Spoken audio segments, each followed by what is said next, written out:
lagi. Jadi tergantung sumber daya yang dimiliki. Nah, terus yang ketiga itu memberi jasa sama konsumen tidak bertemu secara langsung. Ada yang tahu contohnya nggak?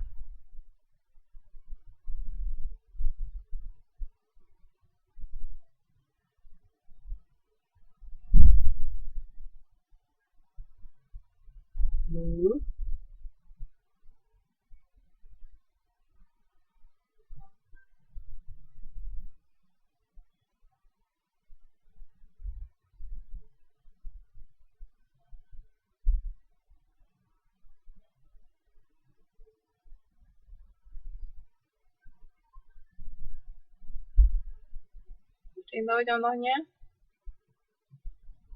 Saluran televisi bisa. Selain itu,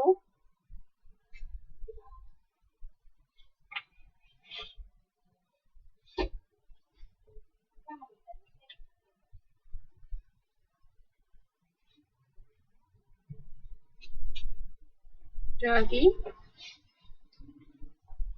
kayak ATM, itu kan nggak ketemu langsung sama tellernya, itu bisa. Terus kayak apa pembelian online atau apa, nah jadi itu antara pemberi jasa sama konsumen tidak bertemu secara langsung. Itu ya, jadi ada 3 jenis, tergantung nanti perusahaannya bisa melayani yang seperti apa. Nah, terus ini ada opsi delivery jasa lokasi, itu bisa keputusan yang dibuat perusahaan berkaitan di mana operasi dan stafnya akan ditempatkan. Saluran distribusi mencakup siapa yang bertahap partisipasi dalam mengantarkan jasa. Nah, ini menurut Bittner, faktor yang mempengaruhi penilaian konsumen itu ada faktor ambien, itu jadi kayak temperatur, penerangan di seluruh ruangan, terus layout, itu pengaturan ukuran perabotan. Jadi kan cara kita ngatur ruangan itu bisa mempengaruhi suasana hati seseorang kan. Ada yang kalau tatanannya awut-awutan, orang jadi ngerasa sumpek kan ada. Jadi gimana caranya kita bisa ngatur tempat itu sebagus mungkin yang bisa menarik perhatian konsumen. Nah, kalau yang signet itu tandanya menunjukkan keadaan suatu perusahaan, kayak misalnya tunjuk arah atau apa.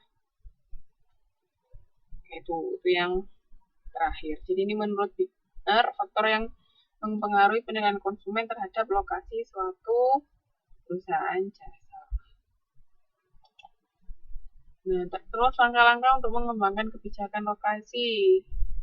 Ini bisa strategi pemasarannya, target pasarnya siapa, dan posisi dalam kayak gimana. Terus analisis regional, jadi variasi regional dalam potensi ekonomi dan tingkat kompetisi. Nah, biasanya kalau mau buka restoran atau apa, itu tolong diperhatikan tempat parkir, itu penting loh.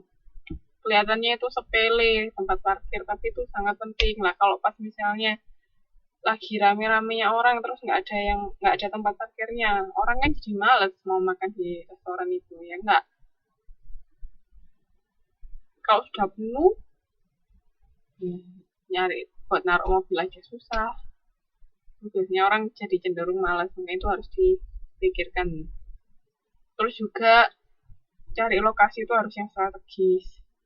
Jangan misalnya cari yang di tempat terpencil di tengah hutan. Atau siapa yang mau beli ayo. Tapi harimau yang datang, bukan orang yang beli. Jadi harus strategis tempatnya. Terus evaluasi tempat itu tadi. Harus lalu lintasnya kayak gimana, macet apa enggak, gimana ngaturnya. Tuh.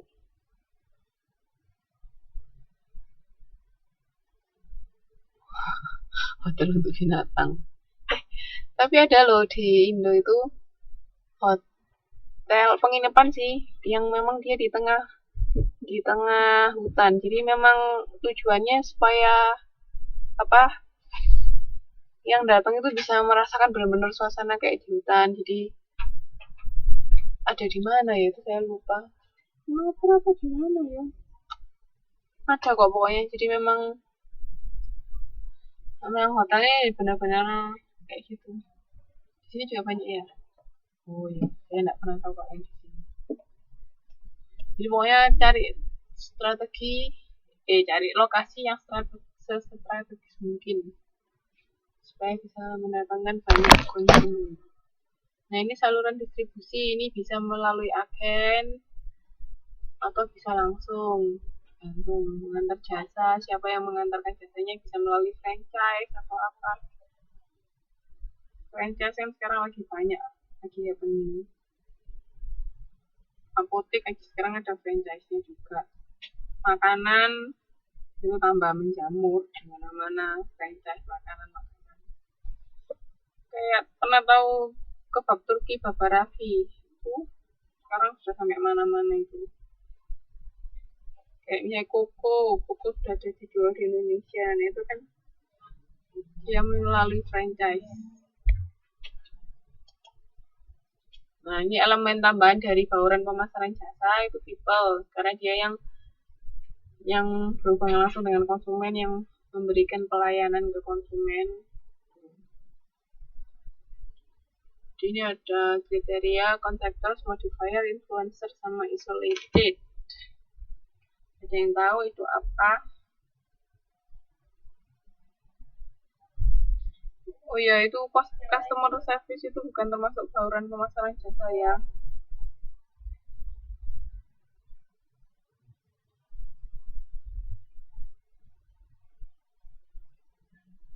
Semoga ini hilang kan.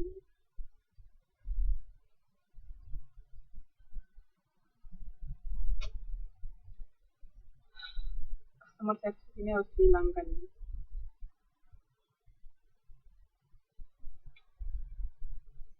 Dia tidak boleh ada di situ.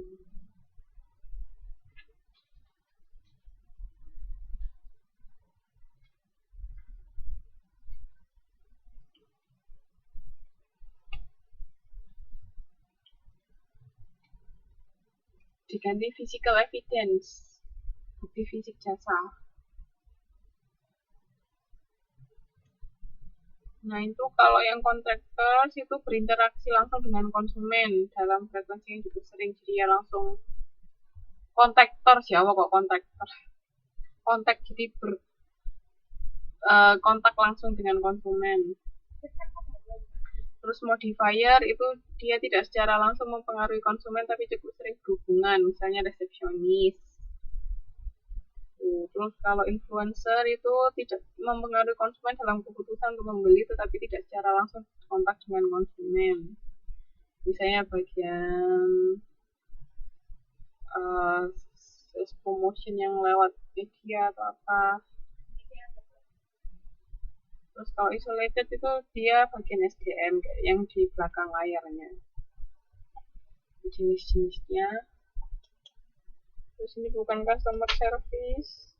Tapi kalau customer service itu apa? Itu ini outcome dari kegiatan distribusi dan logistik di mana pelayanan diberikan kepada konsumen untuk mencapai kepuasan. Jadi kan biasanya kan kalau ada komplain apa-apa, kita mengajunya ke customer service.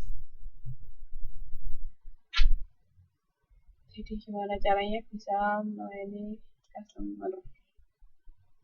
Sekarang kan hampir semua perusahaan ada customer service-nya. Ada free call-nya. Gitu. Kalau ada apa-apa bisa langsung ditangani. Oke, sampai sini modul 4 sudah selesai. Ada yang mau ditanyakan, mbak-mbak, mas-mas. Jangan lupa istilah-istilah bahasa Inggrisnya dipahami, dihafalkan dan dipahami. Nanti ujian pasti keluar itu. Mana ada yang mau ditanyakan?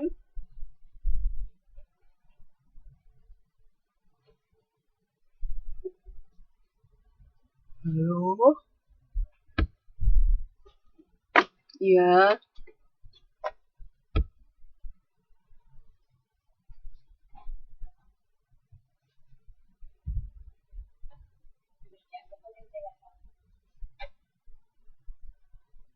Silakan.